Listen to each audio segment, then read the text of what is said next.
അപ്പോസ്തോലിക സഭകൾ എന്ന് പറയുന്നത് എന്താണ് എന്നുള്ളതിനെ സംബന്ധിച്ച് നമുക്കൊരു അവബോധമുണ്ടാകണം. ഇന്ന് നമ്മിൽ പലരും പലയിടത്ത് പോകും, അതൊക്കെ ശരിയാണെന്ന് വിശ്വസിക്കും, അവിടെ പോയി വിശുദ്ധ കുർബാനയിൽ പങ്കുചേരും. ഇതൊന്നും നിങ്ങളുടെ ചിന്തയിൽ തെറ്റായിരിക്കുകയില്ല. എന്താണ് അപ്പോസ്തോലിക സഭകളെന്ന് പറഞ്ഞാൽ, അപ്പോസ്തോലികമായ കൈവപ്പ് ലഭിച്ചിട്ടുള്ള ഒരു സഭ. അതുകൊണ്ടാണ് ഞാൻ നിങ്ങളെ ഒരു തലയിൽ കൈവച്ച് പ്രാർത്ഥിക്കുകയാണെങ്കിൽ എൻ്റെ പ്രാർത്ഥന, എൻ്റെ കർത്താവേ, നീ നിന്റെ ശിഷ്യന്മാർക്ക് നൽകി, ശിഷ്യന്മാർ പ്രധാനാചാര്യന്മാർക്ക് നൽകി, പ്രധാനാചാര്യൻ എനിക്ക് നൽകിയിട്ടുള്ള കൈവപ്പിനാൽ ഈ നിന്റെ മകന്റെ ശിരസിൽ കൈവെക്കും. ഇതാണ് അപ്പോസ്തോലികം. ഇതെനിക്ക് തന്നെ ഉണ്ടാകുന്ന ഒന്നല്ല. പൗരോഹിത്യം എന്ന് പറയുന്നത് അപ്പോസ്തോലിക സഭകൾക്ക് മാത്രമുള്ളതാണ്. അപ്പോ ഒന്നാമതായിട്ട് ഞാൻ പറയുന്നത്, അപ്പോസ്തോലികമായ കൈവപ്പുള്ള സഭയ്ക്കാണ് അപ്പോസ്തോലിക സഭകൾ എന്ന് പറയുന്നത്. 2, അപ്പോസ്തോലന്മാർ പഠിപ്പിച്ച വിശ്വാസമുണ്ട്. ഈ വിശ്വാസത്തെ സംബന്ധിച്ചിടത്തോളം നമ്മൾ എത്ര ആളുകൾ മനസ്സിലാക്കുന്നുണ്ടെന്ന് എനിക്കറിയില്ല.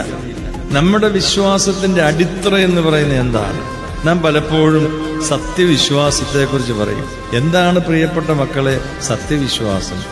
സത്യവിശ്വാസം എന്ന് പറയുന്നത് നിത്യാവിശ്വാസ പ്രമാണം. അതാണ് നമ്മുടെ വിശ്വാസത്തിന്റെ ബേസിക്. ഈ വിശ്വാസ പ്രമാണത്തിൽ നിന്ന് ഒരിടം മാറിക്കഴിഞ്ഞാൽ അത് സത്യവിശ്വാസമല്ലത്. സത്യവിശ്വാസത്തിന്റെ ആൾരൂപം എന്ന് പറയുന്നത്, സത്യവിശ്വാസം എന്ന് പറയുന്നത് നാം ചൊല്ലുന്നതായ വിശ്വാസ പ്രമാണമാണ്. അത് 318 പിതാക്കന്മാർ പലയിടങ്ങളിൽ നിന്ന് കൂടി വന്ന് മാബൂഗിലെ മൊർപ്പിലക്സീനോസ് ബാവായുടെ രക്തത്തിലാണ് അതിന് മുദ്ര വച്ചിരിക്കുന്നത്. അത്ര കണ്ട് വിശുദ്ധമായതൊന്നാണ് ഈ വിശ്വാസ പ്രമാണം. ഈ വിശ്വാസ പ്രമാണം പണ്ടുള്ള കാലങ്ങളിൽ നമ്മുടെ അമ്മയപ്പന്മാർ പറയും, കുഞ്ഞുങ്ങൾക്കൊരു ഭയമുണ്ടെങ്കിൽ മോനെന്ന് വിശ്വാസ പ്രമാണം ചൊല്ലിട്ട് കിടക്ക്. നമുക്ക് എന്തെങ്കിലും പ്രതിസന്ധി ഉണ്ടെങ്കിൽ, സാത്താന്റെ ഉപദ്രവമുണ്ടെങ്കിൽ വിശ്വാസ പ്രമാണം ചൊല്ലിക്കിടക്ക്. അവിടെ അത് മാറ്റപ്പെട്ടു പോകും. അപ്പോ അപ്പോസ്തോലികമായ കൈവപ്പ്, അപ്പോസ്തോലികമായ വിശ്വാസം. അതുകൊണ്ടാണ് ഇവിടെ നമ്മൾ പൗലോസ് ശ്ലീഹ ചൊല്ലുമ്പോൾ ചൊല്ലുന്നൊരു പാട്ടുണ്ട്, നിങ്ങള് ഞങ്ങൾ അറിയിച്ചതൊഴിച്ച് മാലാഖാവെന്ന് പറഞ്ഞാലും നിങ്ങൾ അതിന്റെ പിറകെ പോകുന്നത്.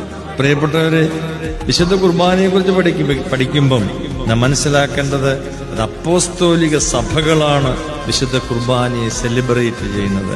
അതുകൊണ്ട് അപ്പോസ്തോലിക കൈവപ്പുണ്ടാകണം, അപ്പോസ്തോലിക വിശ്വാസം ഉണ്ടാകണം.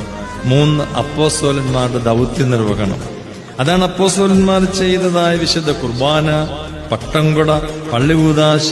ഇതെല്ലാം അപ്പോസ്തോലന്മാർ ചെയ്തത് അതേപോലെ തന്നെ തീർച്ചയായിട്ടും നിർവഹിക്കുന്ന സഭകൾക്കാണ് അപ്പോസ്തോലിക സഭകൾ എന്ന് പറയുന്നത്. റോമൻ കത്തോലിക്ക സഭ, സിറിയൻ ഓർത്തഡോക്സ് സഭ, അർമീനിയൻ സഭ, കോപ്റ്റിക് ഓർത്തഡോക്സ് സഭ, എത്യോപ്യൻ സഭ, ഇതൊക്കെയും ഈ പറയുന്ന എപ്പിസ്കോപ്പൽ അല്ലെങ്കിൽ അപ്പോസ്തോലിക സഭയിൽ പെടുന്നതാണ്. മറ്റു ചില ഘടകങ്ങൾ നമ്മുടെ കേരളത്തിലുമൊക്കെയുണ്ട്. അപ്പൊ ഇതൊക്കെ അപ്പോസ്തോലിക സഭകൾ എന്ന് പറയുമ്പോൾ ഈ ഒരു ഹൈറാർക്കി ഉള്ളതിനെയാണ് അപ്പോസ്തോലിക സഭകൾ. അതുകൊണ്ട് നമുക്കിഷ്ടമുള്ള ഒരു സഭയിൽ പോയി, ഒരു കൂട്ടായ്മയിൽ പോയി അവിടെ ഇരുന്ന് ഞാൻ പാടി, അതുകൊണ്ട് തന്നെ തെറ്റ് എന്നൊക്കെ നമ്മൾ ചിന്തിക്കുമ്പോൾ ഒത്തിരി തെറ്റുകളുണ്ട്. അതുകൊണ്ടാണ് നാം വികലമായി പോകുന്നത്. അതുകൊണ്ട് പ്രിയപ്പെട്ടവരെ, വിശുദ്ധ കുർബാന എന്ന് പറയുന്നത് അപ്പോസ്തോലിക സഭകളാണ് ഏറ്റവും അതിനെ നന്നായി ആദരിക്കുന്നതും അതിന് പ്രാധാന്യം കൊടുക്കുന്നതും.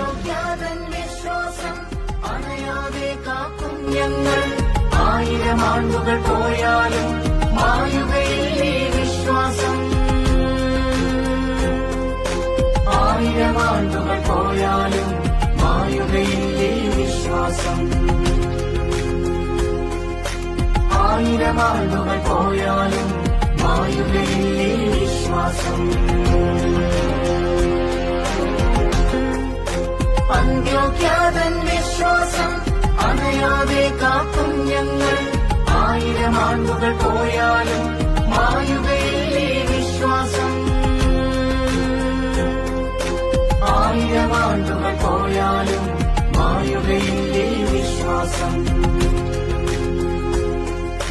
1000 ആണ്ടുകൾ പോയാലും മായുകയില്ലേ വിശ്വാസം.